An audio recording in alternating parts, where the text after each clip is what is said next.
शांतता व सुरक्षिततेसाठी ओळखल्या जाणाऱ्या डहाणू शहरात चोरीच्या घटनांनी पुन्हा एकदा डोकं वर काढलंय। डहाणू या शहरातील मुख्य बाजारपेठेतील न्यू राज फार्मा डिस्ट्रीब्युटर्स या औषधाच्या दुकानात शुक्रवारी 25 एप्रिल रोजी मध्यरात्री घडलेली चोरीची घटना सध्या चर्चेचा विषय बनली आहे।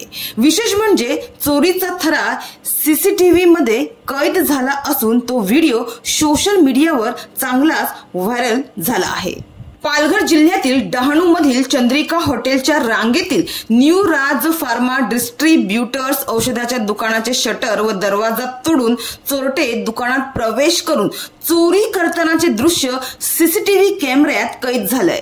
सीसीटीव्ही मध्ये अज्ञात चोरटे बिनधास्तपणे दुकानात प्रवेश करताना स्पष्ट दिसत आहे। या चोरीनंतर मात्र परिसरात भीतीचं व अस्वस्थतेचं वातावरण निर्माण झालंय। दुकान मालकाच्या माहितीनुसार चोरट्यांनी दुकानातून रोख रक्कम चोरून नेली आहे। मात्र आश्चर्यकारक बाब म्हणजे या घटनेनंतर 4 दिवस उलटून गेले तरी अद्याप याबाबत पोलीस ठाण्यात अधिकृत तक्रार दाखल करण्यात आलेली नाहीये।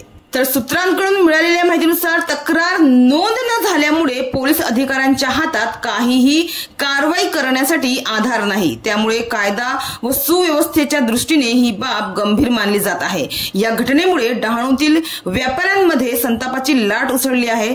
भर बाजारपेठेत चोरी होऊनही तक्रार दाखल होत नसेल तर चोरट्यांना अधिक मोकळं रान मिळेल अशी चिंता अनेक व्यापाऱ्यांनी व्यक्त केली आहे। मात्र डहाणू शहरातील या चोरीच्या घटनेमुळे नागरिकांमध्ये असुरक्षिततेची भावना निर्माण झाली आहे। सामान्य नागरिक व व्यापाऱ्यांनी त्वरित पोलिसात तक्रार दाखल करून या प्रकारातील चोरट्यांविरोधात कठोर कारवाई करण्यात यावी अशी मागणी केली आहे। अन्यथा अशा घटनांना आळा घालणे कठीण होईल आणि डहाणूच्या शांततेला गालबोट लागेल असा सूर सध्या शहरात उमटत आहे। डहाणूवरून कल्पेश दळवी, विकास समाचार।